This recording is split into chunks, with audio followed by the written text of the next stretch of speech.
गुढीपाडव्याच्या निमित्ताने सातपूर गावात अनेक वर्षांपासून 12 गाड्या ओढण्याची परंपरा मोठ्या उत्साहात साजरी केली जाते। याच पार्श्वभूमीवर सातपूर परिसरात सामाजिक सलोखा, शांतता तसेच कायदा सुव्यवस्था अबाधित राहावी यासाठी सातपूर पोलीस ठाण्यात बैठक आयोजित करण्यात आली होती। नाशिक पोलीस आयुक्त संदीप कर्णिक व पोलीस उपायुक्त किशोर काळे यांच्या आदेशाने सहाय्यक पोलीस आयुक्त सचिन बारी यांच्या अध्यक्षतेखाली गुरुवार दिनांक 5 रोजी ही बैठक पार पडली। या बैठकीस पोलीस निरीक्षक प्रकाश आहिरे, मनपा विभागीय अधिकारी कैलास आहिरे, अग्निशामक विभागाचे अशोक मोरे यांच्यासह विविध प्रशासकीय विभागाचे अधिकारी व कर्मचारी उपस्थित होते।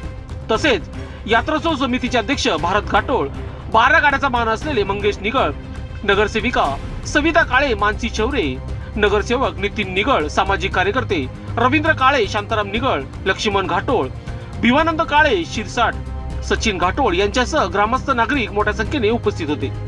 यावेळी गुढीपाडवा यात्रेनिमित्त आयोजित कार्यक्रम नियोजन तसेच उद्भवू शकणाऱ्या अडचणीबाबत चर्चा करून प्रशासनाकडून मार्गदर्शन करण्यात आले। सहाय्यक पोलीस आयुक्त सचिन बारी यांनी सण उत्सवाच्या कार्यक्रमादरम्यान दोन्ही प्रदूषण नियमांचे पालन करण्याचे आवाहन केले। तसेच उत्सवादरम्यान कोणतीही अडचण किंवा प्रश्न निर्माण झाल्यास तात्काळ प्रशासनाला माहिती देण्याचे सांगितले। वाहतूक नियमांचे पालन करण्याबाबतही नागरिकांना सूचना देण्यात आल्या।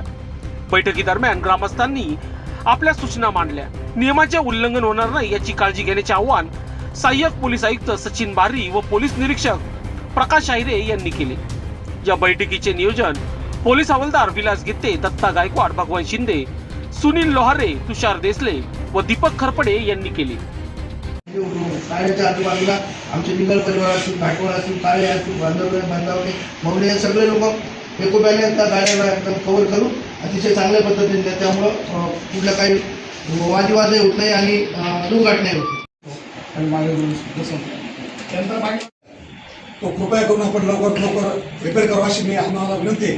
साहेब, महापालिकेच्या अधिकारी सर्व जे कोणी आले असेल इथे काही नाही आलं ना, तर साहेब अशी आमची यात्रा असती, त्याच्यामध्ये सर्वात जास्त सहकार्य तुमचं सर्वांचं पोलीस स्टेशनचं असतं।